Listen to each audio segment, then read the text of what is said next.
Are saying there are no demonstrations in Kisii and Nyamira. Lakini haitoshi kutokuwa na demonstrations in Kisii and Nyamira.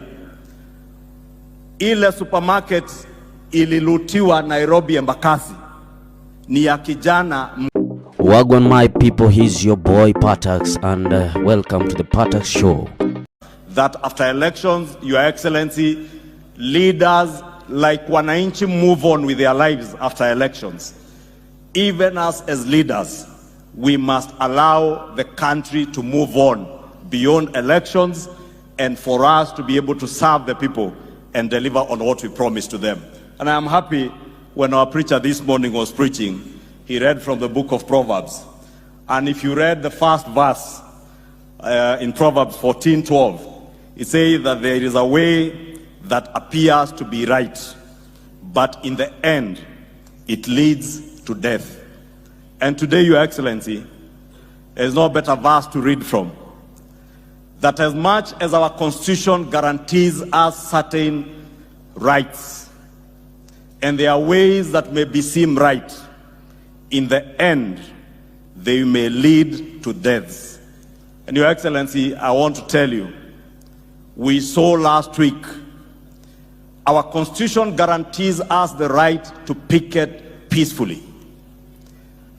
But demonstrations that are laden with hooliganism and goons that are looting and destroying our economy, Your Excellency, are ways that can only lead to death and bloodshed.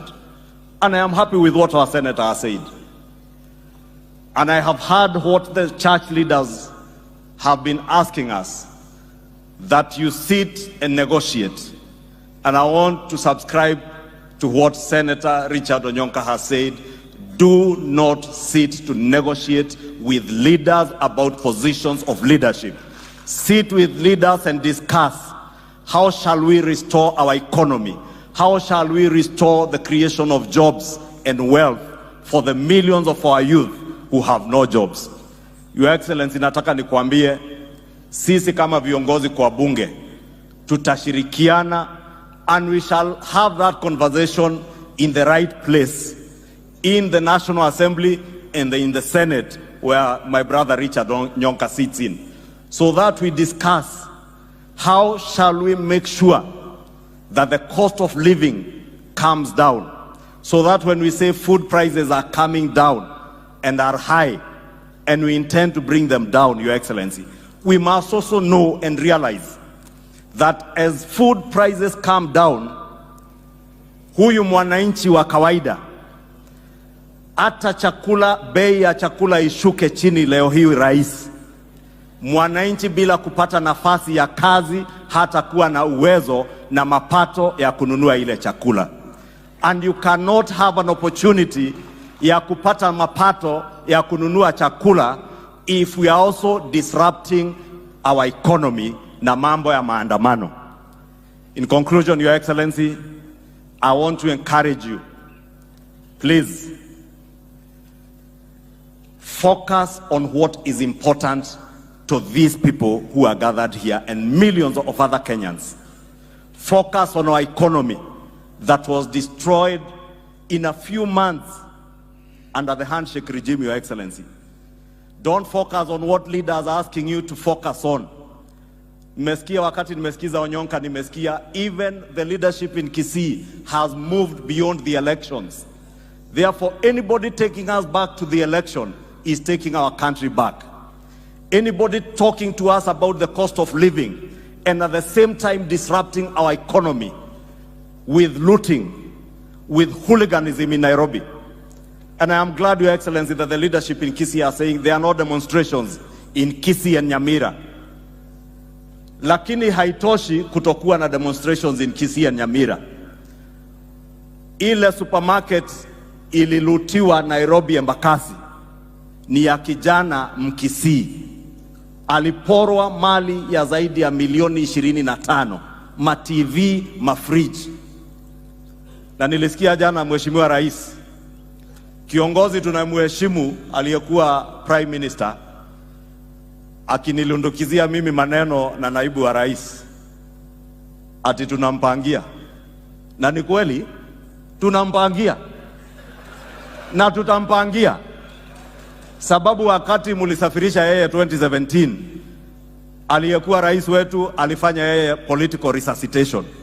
But this time, Your Excellency, sisi hatuwezi pangia mambo maovu, lakini mambo ya kisiasa nataka nikuhakikishie mimi na naibu wako wa rais na hawa viongozi wengine tutaendelea kupanga siasa ya kuunganisha wananchi wote wa Kenya pamoja. But we shall not entertain bloodshed, anarchy in our country, Your Excellency.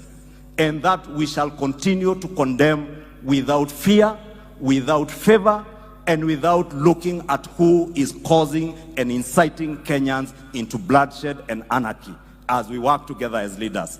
Your Excellency, kwa hayo mengi, nataka niulize kwa heshima, unikubalie kiongozi wa wengi kwa nyumba la Senate, ameingia Mheshimiwa Aaron Cheruyot, aje atusalimie.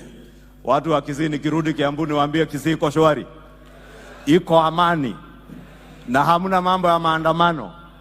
Munataka bei ya unga irudi chini, na vijana wapate ajira, na kazi zipatikane, na hatutaki mambo ya watu kuchochea vita Kenya yetu.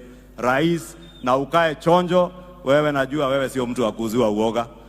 Kama wakati walikuwa na deep state haukuuziwa, mpaka sisi ukatufanya mashujaa, tukakataa kununua uoga. Ati ni saa hii kweli mimi nitauziwa uoga na mtu? Mimi siwezi uziwa uoga. Na nilisikia wakiambia rais ati kama ajui sisi aende aulize Nyayo.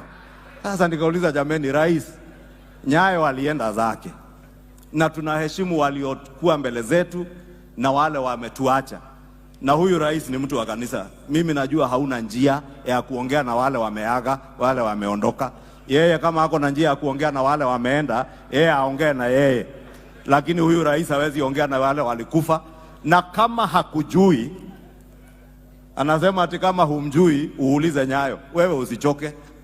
Mimi nataka nimwambie leo, na yeye kama hatujui, wacha hiyo ananitajataja na Ndindi Nyoro na huyu Rigathi Gachagua. Nataka nimwambie, na yeye kama hatujui, aende aulize sponsor yake anaitwa Uhuru Kenyatta, atamwambia sisi ni wale. Asante, karibu Mheshimiwa Cheruyot.